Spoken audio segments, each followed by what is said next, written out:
인문학자 바울이 보낸 편지 첫 번째 시간으로 갈라디아서부터 이제 시작을 하겠습니다.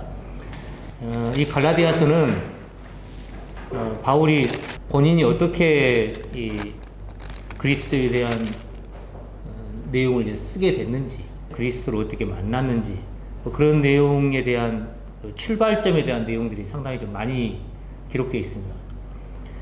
그리고 알려지기로는 루터가 굉장히 좀 좋아했다고 할까요?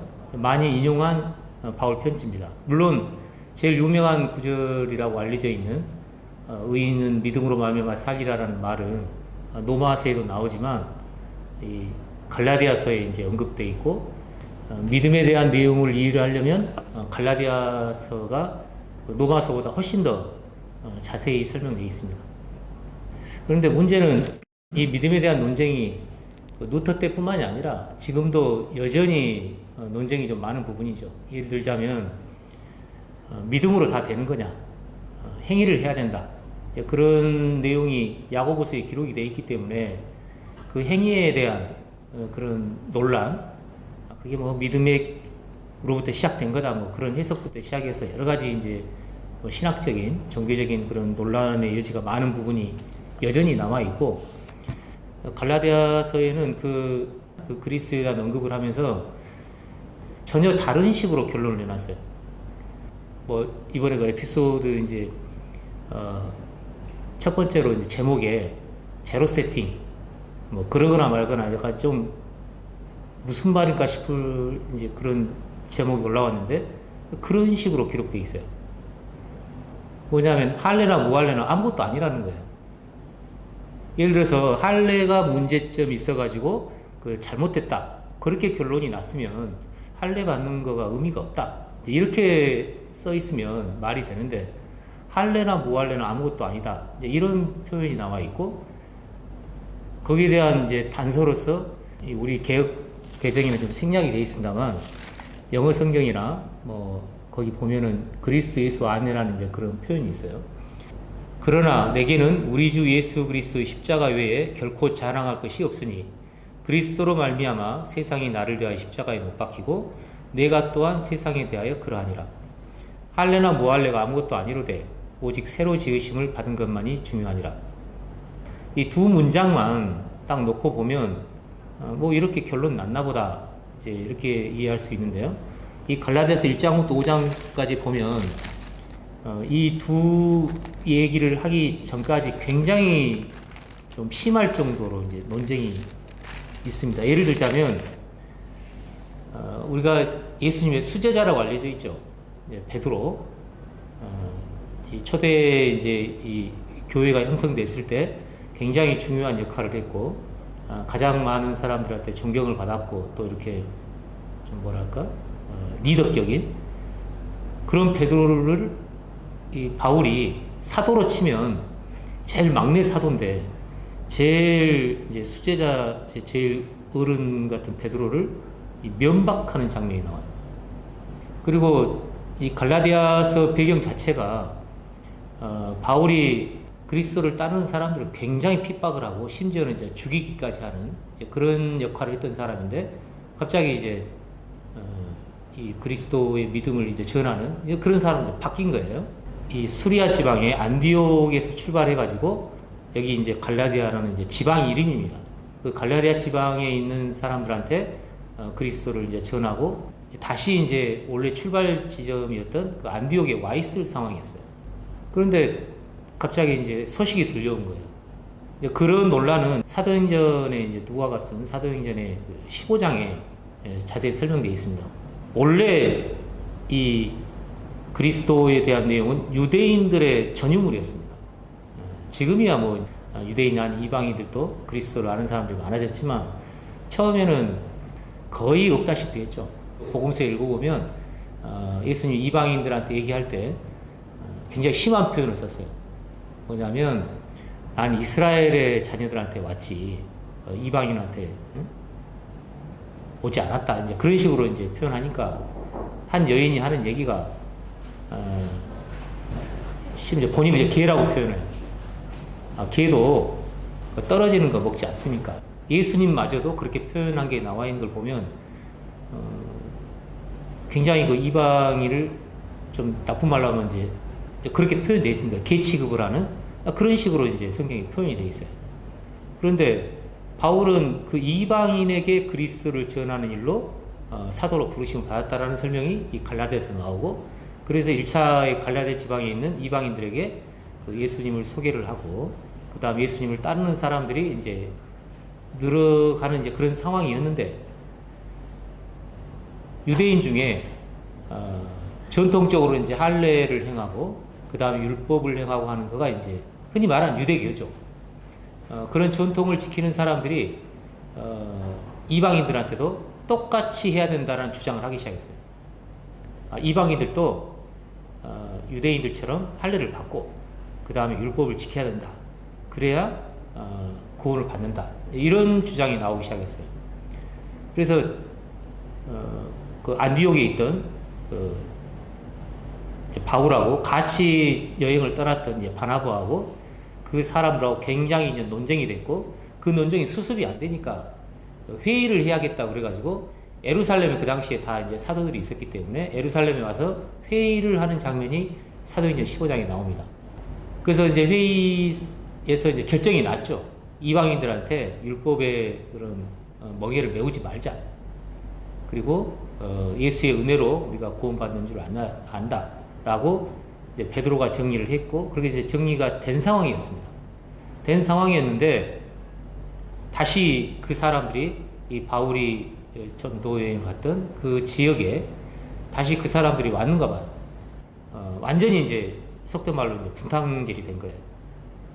그래서 할례를 받고 그 다음에 율법에 있는 것을 지키고, 이제 그게 단순히 그냥 재미로 하면은 모르겠는데 그게 그 정도가 아니고 그걸로 해가지고 자기의 의를 세우는, 의롭다움을 받으려는 이제 그런 흐름이 생겨서 바울이 그 이제 문제다 해가지고 이제 심각한 내용으로 이제 얘기를 하고, 좀 우리말 번역은 좀 선비가 번역은 좀 얌전하게 돼 있는데요. 뭐 어리석다 갈라디아 사람들 이렇게 했지만 영어 표현으로 보면은 이제 멍청한 사람들, 그런 거의 이제 욕 수준의 얘기입니다. 그래서 굉장히 이제 심한 말을 이제 하기도 하고, 바울이 굉장히 격정적으로 막 이렇게 약간 화가 나 있다고 할까요? 좀 굉장히 좀 뭐랄까 마음속에 그냥 속이 상한 그런 표현들이 이제 많이 이제 나옵니다. 그래서 이제 그렇게 결론이 나서 할례가 소용이 없다, 할례 받으면 문제다라는 표현이 가득한데, 결론은 의외로 할례나 무할례가 아무것도 아니다, 이런 식으로 결론이 난 거예요. 그러면서 진짜 중요한 거는 새로 지으심 받은 그 새로운 창조, 그 얘기로 결론이 나요. 그 14절에 보면 십자가에서 내가 세상에 대해서 죽었고, 근데 그 표현도 중요하지만 더 중요한 표현은 이 세상이 나를 대해서 십자가에서 못 박혔다. 그래서 세상이 끝나버린 것처럼 그렇게 표현이 됐고, 그 다음에 새로운 창조가 설명이 되어 있습니다. 왜 이게 이제 세상이 죽었다고 한 거냐? 왜냐하면 새로운 창조가 있기 때문에. 그래서 15절에 보면은 이제 우리말에는 그게 빠졌습니다만, 왜냐하면이라는 말이 원문에는 들어 있습니다. 그러니까 새로운 창조가 있기 때문에 그 십자가에서 세상이 죽은 거다, 이렇게 못 박힌 거다, 이렇게 표현된 거예요. 어디 영화에 나왔습니다만 무엇이 중요한지 하는 것처럼 진짜 중요한 거는 이 새로운 창조물이다, 새로 지으심 받은 것이 진짜 중요하다. 그래서 거기에 좀 초점을 돌리는 게 중요하지 않느냐라는 게 이제 갈라디아서의 결론이고, 이 새로 지으심 받은 존재가 누구냐에 대한 설명이 갈라디아서에 핵심적으로 다뤄져 있고, 그 내용을 좀 이해를 하면 좀 그런 종교적인 논란, 아니면 거기서 좀 벗어날 수 있지 않을까, 이제 그런 생각을 해봅니다. 인문학이라고 하는 그 사람에 대한 근본 원리, 이 사람에 대한 이해, 그거를 하면 어떤 도움이 되느냐. 이 그리스도에 대한 이해를 하게 되면 쓸데없는 종교적인 논란에서 벗어나게 된다, 이제 그 표현이죠. 할례나 무할례나 아무것도 아니다. 그러니까 종교가 문제다가 아니라 종교가 있거나 없거나 상관이 없다라는 식으로 결론이 나 있어요. 그래서 이제 종교적인 문제에 대한 갈라디아서 언급이 많고, 바울이 본인이 어떤 종교를 가지고 있느냐에 대한 언급도 갈라디아에서 제일 자세히 나옵니다. 13절인데요.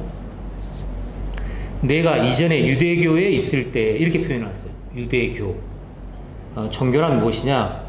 초인간적 세계와, 신에 대한 얘기겠죠. 초인간적 세계와 관련된 신념. 여기 이제 신념이라고 했지만 우리가 이제 흔히 표현하면 이제 믿음. 그러니까 신에 대한 믿음, 초인간적 세계에 대한 믿음이나 신념이나 의례. 그래서 거기에 관련된 여러 가지 이제 규례들, 그 다음에 뭐 이제 행사 아니면 어떤 종교 행위 등으로 구성된 문화 현상, 이렇게 요약을 해놨어요. 그럼 유대교는 뭐냐면, 구약 성경의 모세오경에 나와 있는 이제 하나님, 주 여호와 하나님이라고 하는 그분을 섬기는 것, 그분을 믿는 것, 그 내용하고, 의례는 시내 산에서 그 모세가 이제 받은 그 십계명이라는 그 돌판을 위시한 여러 가지 율법들, 생활 방식들, 그거에 대한 걸로 구성된 그런 문화 현상, 그거를 이제 유대교라고 하죠. 그래서 바울이 자기 또래보다 유대교를 지나치게 믿어가지고 그 조상의 전통, 성경에 있는 내용뿐만이 아니라 여러 가지 전통을 이제 만들어냈는데 거기에도 굉장히 열심히 있었다. 이제 이렇게 설명되어 있어요. 그래서 훗날에도 율법의 의로움으로는 내 흠이 없다. 그래서 율법에 말한 대로는 내가 있는 대로 다 했고 누가 나를 율법의 의로 탓할 수 있느냐, 그런 자부심을 가졌던 그런 사람이었습니다. 그래서 종교적으로 이제 유대교에 이제 아주 그냥 좀 속된 표현을 하면 거의 이제 미쳤다고 할 정도로 그렇게 열심히 했고, 그거에 반하는 이 하나님의 교회라는 그 예수를 따르는 사람들을 박해를 했고, 심지어는 멸했다. 이제 죽이는데 이제 가담을 해가지고 그 일에 이제 굉장히 열심으로 한. 그래서 종교적으로 굉장히 유대인의 그 율법과 그 다음에 거기에 이제 규례에 대한 행위에 이제 집착을 하고 거기에 이제 심취해 있던 사람이었는데, 갑자기 이제 바뀌어가지고 이제 심지어는 그 예루살렘에 나타났을 때 전에 이제 그 바울을 기억하던 사람들은 굉장히 바울을 이제 두려워했고, 이제 그런 기록도 나와 있습니다. 이방인들한테 이제 본격적으로 그 예수를 전하는 이제 바울이 나타나기 전에는 대부분이 이제 유대인들이었어요. 그렇기 때문에 율법을 어떻게 할 거냐, 그 문제에 대해서는 당연하게 지키는 걸로 알고 있었고, 그래서 야고보서에서도 그 예수를 따르는 예수 그리스도의 믿음을 갖고 있는 사람들한테 율법을 지켜야 된다. 심지어는 율법을 지켜가지고 믿음으로만이 아니라 율법으로도 의롭다움을 받아야 한다. 이제 그렇게 주장이 돼 있었던 게 그 당시의 상황이었습니다. 그런데 이제 이방인들이 바울이 전한 예수를 따르는 사람들이 생겼다고 하니까, 제자들이 생겼다고 하니까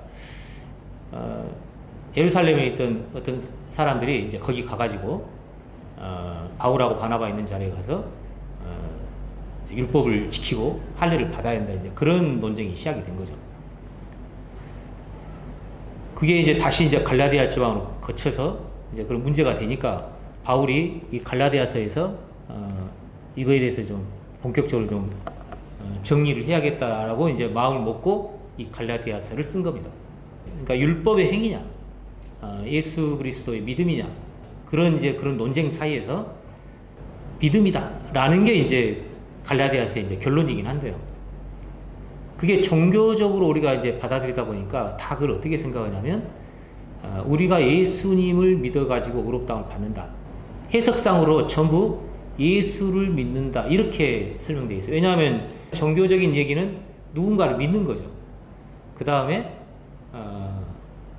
거기에 관계된 의례라는 게 있고, 그래서 일단은 이 신념에 대한 얘기가 예수를 믿는다라는 표현이 성경에 나오지 않는 게 아니라 있기 때문에 다 그런 식으로 이제 번역이 돼 있어요. 헬라어는 철저하게 그러니까 모든 명사가, 단어가 남성, 여성, 중성으로 나눠져 있고, 그 다음에 복수냐, 단수냐, 그 다음에 이게 주어로 쓰였냐, 소유격이냐, 목적격이냐, 뭐 이제 그런 식으로 전부 다 의미가 다 바뀌어요. 그래서 그걸 외운다는 거나 공부하는 게 굉장히 좀 어려운 이제 그런 부분인데, 그냥 지금은 이제 찾아보면 되니까요. 근데 예수 그리스도하고 믿음하고 관계가 소유격으로 되어 있어요. 그러니까 예수 그리스도를 믿는다가 아니라 예수 그리스도의 믿음으로 되어 있습니다. 갈라디아에서 표현된 것은 그 그리스도라는 존재가 믿음을 갖고 있었다, 이제 이렇게 설명되어 있는 거예요. 왜 바울이 인문학자냐? 왜 사람에게 그렇게 관심을 갖느냐? 바울이 설명하고자 하는 것은 그 예수 그리스도라는 사람, 디모데전서에 나와 있죠. 사람이신 그리스도 예수.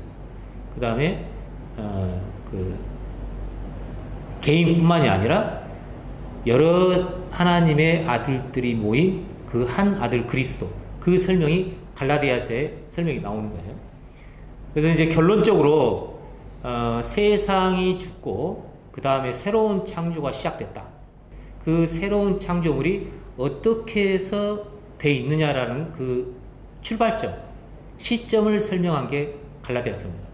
종교적으로 믿는 그런 내용이 없다는 아니지만 그런 관점에서 조금 벗어나서 이 사람이라는 게 무엇이고 그 사람이 무슨 믿음을 갖고 있었느냐, 그러니까 예수 그리스도가 무슨 믿음을 갖고 있었고 그리스도는 또 무슨 믿음을 갖고 있는가, 그 설명에 굉장히 많은 부분을 할애하고 있고 설명을 많이 하고 있습니다.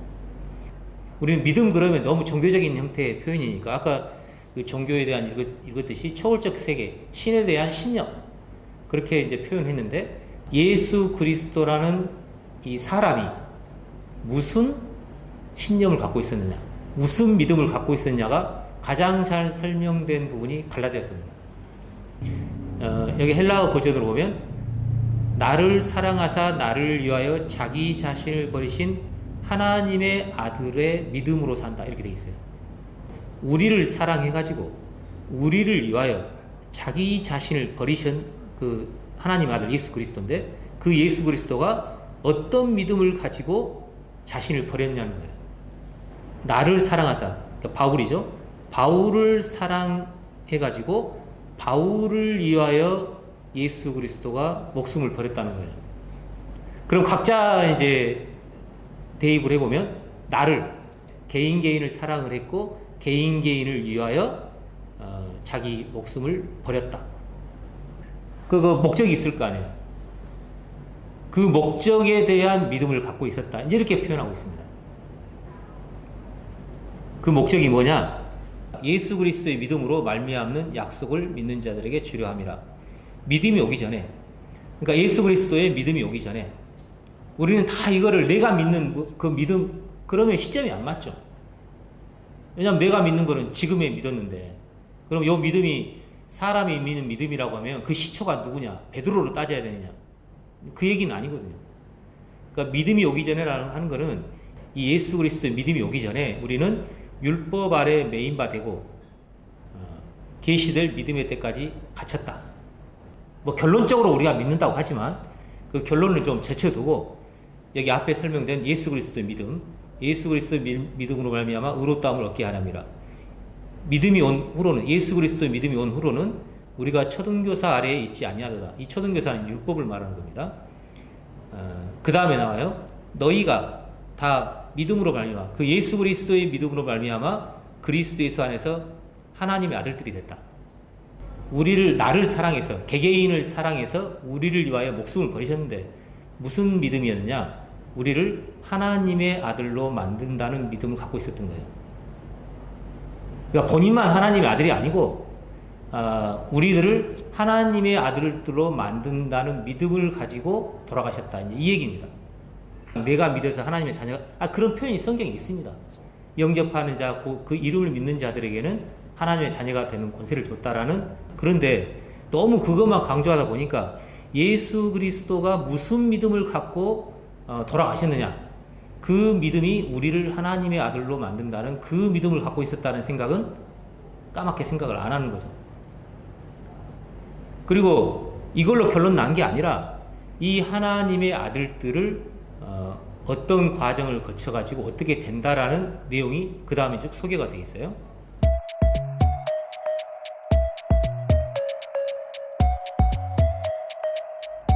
그리스도 안으로 세례를 받는 거예요. 예수 그리스도가 믿음을 갖고 하나님 아들들로 만들어졌어요. 그래서 그 하나님의 아들들이 이 그리스도 안으로 세례를 받아가지고 그리스도 안으로 편입이 된 겁니다. 하나님 아들 그리스도.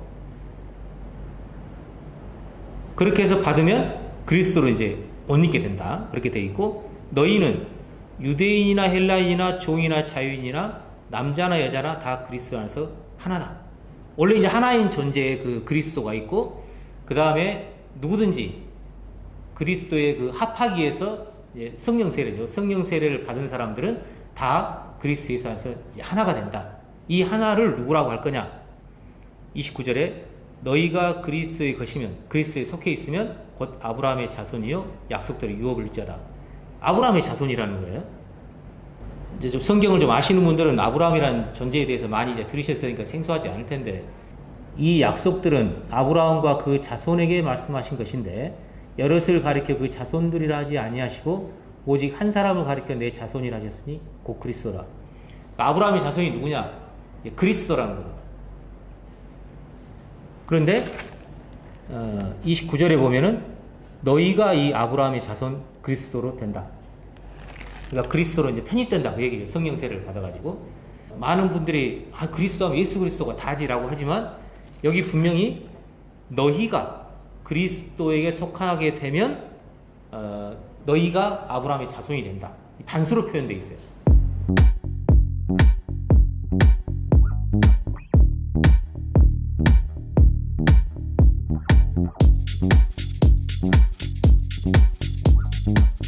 예수 그리스도라는 존재는 그래도 들은 게 있어서 있겠지만, 바울은 여기서 말하는 세상이 십자가에 못 박히고 나서 새로운 창조물이 생기는데, 그 새로운 창조물이 뭐냐? 이 그리스도라는 거예요. 하나님의 아들들이 성령 세례를 받아가지고 이 그리스도에 들어오게 되고, 그 다음에 그리스도 예수 안에서 다 유대인이 됐든 헬라인이 됐든 종이 됐든 자유자가 됐든 남자가 됐든 여자가 됐든 하나가 되고, 그 다음에 그 존재가 바로 그리스도라고 이렇게 소개하고 있습니다. 그래서 처음 편지부터 이 그리스도에 대한 내용을 설명하고 있어요.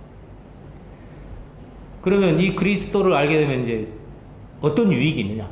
뭐가 좋은 거냐? 이제 그거죠. 일단은 여기 보면은 약속대로 유업을 이을 자라고 되어 있고, 이 그리스도가 유업을 받아요. 많은 이 성경을 아는 분들이 이 성경에서 이제 예수님을 믿게 되고, 그 다음에 흔히 하는 말로 신앙생활을 하게 되면 하나님께 상을 받는다. 이제 그러다 보니까 각자가 상을 받으려고 막 이제 이를테면 이제 100m 달리기를 하면 쫙 라인에 서가지고 달려가지고 누가 빨리 달려서 1등상을 받느냐, 이제 그런 개념을 머릿속에 갖고 있어요. 근데 고린도전서에 나옵니다만 그게 각자 달리는 게 아니고요, 약간 계주예요. 계주. 한 팀이 돼가지고 달리는 거예요. 운동장에서 다 달아나지만 한 명만 상을 받는데, 그리스도인들이 쭉 있는 데서 한 명이 상을 받는 게 아니라 그리스도인 전체를 말하는 거예요. 그러니까 여기서도 보면 이 아브라함의 자손 그리스도, 개인 그리스도가 아니라 우리가 공동적인 그런 개념의 그 그리스도라고 하면 상을 유업으로 받는다는 얘기가 공동상을 받는다는 얘기거든요. 그 얘기가 실제로 나중에 나옵니다. 내 개인이, 그거 중요하죠. 내 개인이 예수 그리스도를 따르게 됐다. 예수 그리스도를 알게 됐다. 예수 그리스도의 믿음을 소유하게 됐다. 그게 출발점이니까 굉장히 중요하지만, 결론적으로 바울이 갈라디아서 설명하고 싶어 하는 것은 할래나 뭐 할래나, 종교가 있거나 말거나 그러거나 말거나, 이 새로운 창조물, 이 그리스도가 유업을 받는 거예요. 공동상속이에요. 공동상속. 왜냐하면 성경을 보는 많은 부분들이 각자가 어떻게 할 거냐에 대한 초점이 굉장히 많이 맞춰져 있습니다. 그것이 중요하지 않다가 아니라 중요하지만, 이 그리스도에 대한 이해를 하면 그건 쓸데없는 경쟁심은 좀 과한 표현일지 모르겠습니다만, 그런 거에서 좀 마음이 좀 놓이게 돼요. 그렇게 하면 아무 노력할 필요도 없고, 그런 얘기가 아닙니다. 분명히 상은 있는데 그리스도가 상을 받기 때문에 어떻게 우리가 이 그리스도와 상을 받는데 협력을 할 거냐라고 개념이 바뀌게 되는 거죠. 그래서 여기 보면은 이제 4장 1절에 다시 내가 또 말한 유업을 이을 자가 모든 것의 주인이나 어렸을 때는 종과 다름이 없어서 그 아버지가 정한 때까지 후계님과 청지기 아래에 있나니 이와 같이 우리도 어렸을 때 이 세상의 초등학문 아래에 있어서 종노로 됐다. 그리스도라는 존재가 어렸을 때는 율법 아래에서 종노릇을 했다는 거예요. 그래서 이 신약 성경에 제일 처음 기록된 성경이 야고보서에 있습니다. 그래서 야고보서의 초점은 예수 그리스도의 믿음을 가졌다고 해가지고 멋대로 살면 안 된다. 율법을 지켜야 되고 율법을 지켜야만 의롭다함을 받고 완성이 된다. 믿음으로만 아니라 행함으로 의롭다함을 받는 거다. 그게 이제 첫 번째 편지로 쫙 퍼져 있던 상황이었어요. 이제 그러다 보니까 이방인들한테 전해지면서 이 율법의 행위냐, 믿음이냐, 막 이제 논쟁이 됐을 때, 그때 이제 갈라디아서에 이 부분을 이제 설명을 했거든요. 그래서 바울의 설명을 뭐냐면, 예수 그리스도, 그 그리스도 개념이 아닌 하나님의 아들들이 돼가지고 된 그 그리스도가 처음 어렸을 때는 거기다가, 유대인으로 돼 있었기 때문에 그때는 율법 아래 살았다는 거예요. 어렸을 때는. 그런데 그 시간이 지나서 이방인들한테 이제 본격적으로 그리스도가 전해지면서 그 시기를 벗어났기 때문에 이제 그거는 어린 시절이 지났다라고 설명하고 있는 거예요. 그래서 율법은 종의 개념이고 아들은 자유의 개념이기 때문에 그 아들의 자유를 누리는 거다라고 설명한 게 갈라디아서의 설명입니다. 때가 참에 하나님이 그 아들을 보내사 여자에게 나게 하시고 율법 아래 나게 하신 것은 이 아들은 복수의 아들들이 아니라 한 아들 그리스도를 여자에게 나게 했다. 많은 분들이 이제 이거를 예수 그리스도만 이해하시니까 마리아에서 났다 이제 이렇게 이해하시는데 이 갈라디아서에는 그걸 설명하고자 하는 게 아니라 이 아브라함의 자손 그리스도 우리가 다 포함된 성령으로 세례를 받아가지고 그 하나 안에 다 들어온 그 그리스도에 대한 설명이거든요. 그 그리스도를 여자에게 나게 했다. 이 여자는 이제 전통적으로 말하는 이제 이스라엘입니다. 이스라엘이라는 여자를 통해 가지고 이 그리스도가 나게 됐다. 율법 아래 있는 자들을 속량하시고 우리로 아들의 명분을 얻게 하려 하심이라. 새로 시작된 그 그리스도가 이스라엘에서 났다라고 그 기원을 밝히고 있습니다. 그래서 갈라디아서는 이 창조물의 처음이 이제 어디냐? 그래서 이스라엘에서 났고 그 다음에 율법 아래서 난 거는 율법에서 벗어나게 하려고 율법 아래 있는 자들을 속량하시고 우리로 아들의 명분을 얻게 하려 합니다. 이렇게 이제 설명하고 있는 것이죠. 그러면 야고보서가 말했던 그런 내용은 성경에 이제 전혀 그 뭐 어렸을 때 뭐 종에 뭐 있고 뭐 초등학문이 있었기 때문에 쓸모 없느냐? 사도행전을 보거나 그다음에 야고보서 보면 그렇지가 않습니다. 이 아들과 관련해서 굉장히 중요한 개념이 야고보서에 먼저 정리가 됐어요. 이 아까 아브라함의 자손 얘기를 했는데요. 유대인의 시작이 아브라함이죠. 왜냐하면 아브라함의 두 아들이 있었는데 이스마엘이 있었고 이삭이 있었어요. 그 한 아들은 종 개념처럼 설명되어 있고 한 아들은 약속으로 어떤 자유의 아들 그런 개념으로 갈라서 이제 설명이 나오는데요. 그래서 아브라함이 이삭을 낳고 이삭이 야곱을 낳았는데 야곱이 이제 70명의 아들을 자녀들을 낳았어요. 아들, 딸 포함해가지고 70명의 이제 자녀 이제 손자까지 포함해가지고 70명이 이집트로 가게 됩니다. 이제 가나안 땅에 지금 이스라엘 땅 근처에 살고 있다가 이집트로 갔는데 거기서 한 400년 동안 이제 지내게 돼요. 그때 이제 유명한 모세라는 사람이 태어나가지고 이스라엘 사람들을 이집트에서 이제 해방을 시키죠. 이집트에 데리고 나올 때 하나님이 이 아들 개념을 이스라엘 전체를 설명을 하세요. 그리스도 개념이 이제 예수 그리스도는 우리가 친한데 하나님 아들들 전체를 모아서 그리스도로 한다는 개념이 좀 낯설 수는 있는데요. 원래 이스라엘이라는 말은 우리는 이스라엘 나라, 이스라엘 민족에서 그 전체를 말한 이스라엘이 굉장히 친숙하죠. 근데 출발은 아까 그 아브라함, 이삭하고 이삭의 야곱, 그러니까 아브라함의 손자죠. 그 야곱의 개명된 이름입니다. 하나님이 야곱이 천사와 싸워서 이제 겨뤄서 이겼다고 그래가지고 하나님의 겨루 이긴다는 뜻으로 이스라엘이라는 이름을 붙여줬어요. 그래서 야곱 개인의 이름입니다. 이스라엘이.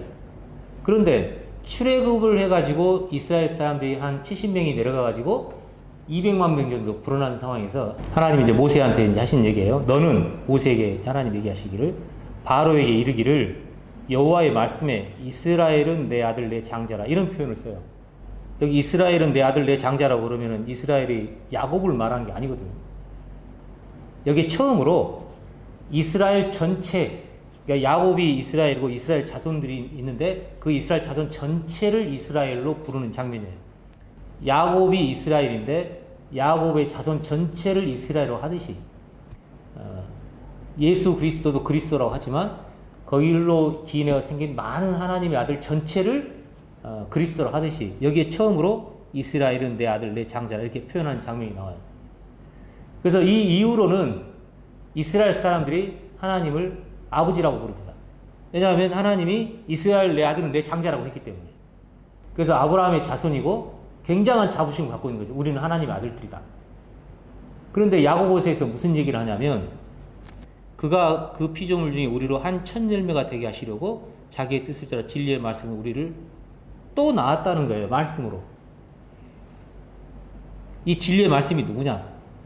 지금 우리는 이제 요한복음을 보면 말씀이 그리스도, 말씀이 육신이 돼서 우리 가운데 나타난 그 예수 그리스도거든요. 그러니까 예수 그리스도를 통해 가지고 나아야 된다는 거예요. 이게 흔히 말하는 이제 거듭났다라는 얘기입니다. 우리는 이제 거듭났다 그러면 야, 너 좀 거듭나야 된다. 그런 말을 좀 사회적으로 좀 잘못됐거나 어느 뭐 정당이나 어느 단체가 좀 잘못됐거나 하면은 앞으로 거듭나겠습니다. 뭐 생활을 바꾸는 이제 그런 얘기지만 이 낫다라는 건 그야말로 탄생 개념이에요. 탄생. 그래서 이스라엘 입장에서는 육신으로 혈통으로 아브라함의 자손이면은 하나님의 자녀. 이제 그렇게 돼 있었는데 야고보서에서 진리의 말씀으로 다시 나아야 된다는 얘기를 했고, 이 유명한 얘기는 예수님 당시에 유대인의 간원인 니고데모하고 대화 속에서 예수님 얘기하시죠. 네가 거듭나야 하나님 나라를 볼 수 있다. 아니 다 저기 하나님의 자녀인데 무슨 뭐 거듭나라고 할까? 어머니 뱃속에서 태어났는데 그럼 다시 어머니 뱃속으로 또 들어가라는 얘기입니까? 이제 이렇게 반문을 했죠. 그러니까 예수님이 하신 얘기가 물과 성령인 그 하나님의 아들 그리스도를 통해서 물과 성령으로 거듭나야 하나님 나라에 들어갈 수 있다. 이제 그렇게 표현을 하시죠. 그래서 거듭난다는 것은 진리의 말씀으로 다시 태어나야 된다. 그러니까 혈통으로 육정으로 이스라엘의 혈통으로 태어난 하나님의 자녀만으로는 안 되고 진리의 말씀인 예수 그리스도를 통해 가지고 다시 나야 된다는 거예요. 이거를 이제 야고보서에 이제 설명한 거예요.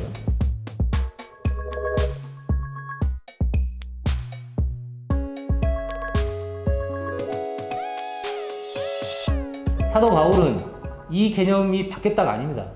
마찬가지로 예수 그리스도를 통해서 거듭나는데 그 거듭나는데 예수 그리스도가 믿음을 갖고 있었다는 거예요. 무슨 믿음이냐? 우리를 하나님의 자녀로 만들어준다는 그 믿음.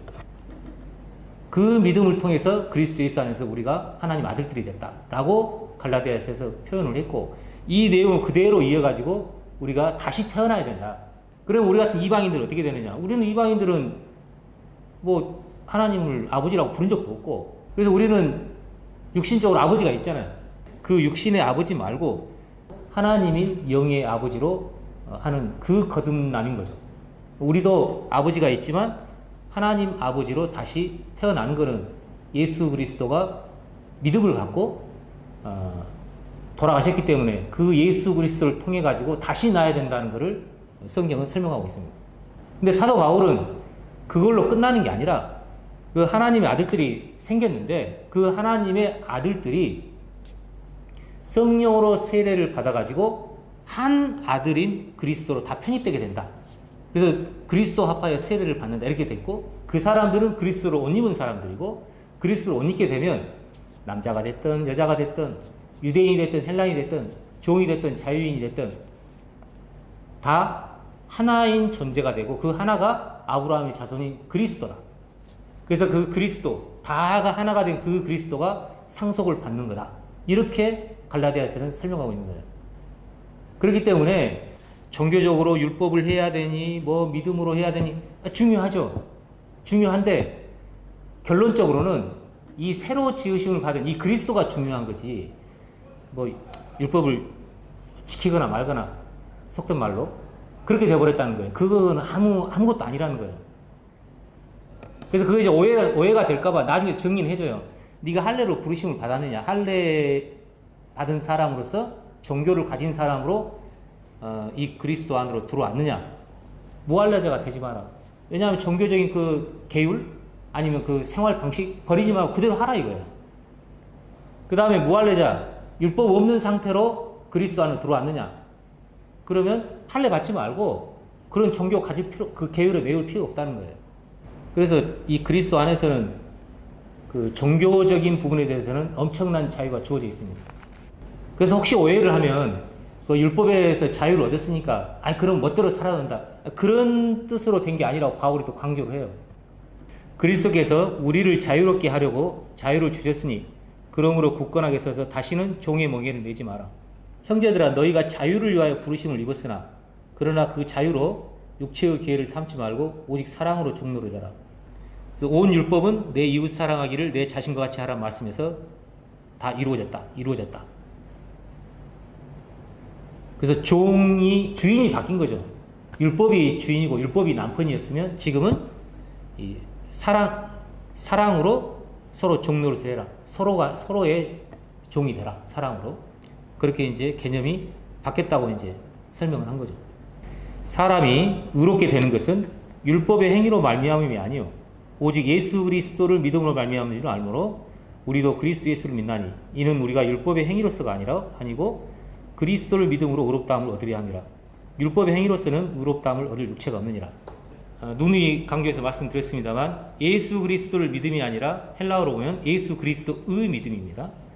그 다음에 뒤에 나와 있는 그리스도를 믿음이 아니라 그리스도의 믿음이에요. 예수로서 죽고 부활해가지고 우리를 거듭나게 해주는, 그래서 예수 그리스도를 통해가지고 우리를 하나님 아들로 만들어준다는 그 믿음을 가지고 예수 그리스도가 돌아가셨어요. 그래서 그 사실을 믿어지면 그 믿음이 우리한테 온다고 되어 있거든요. 그 믿음을 받는다고 되어 있고 그러면 하나님의 자녀가 됩니다.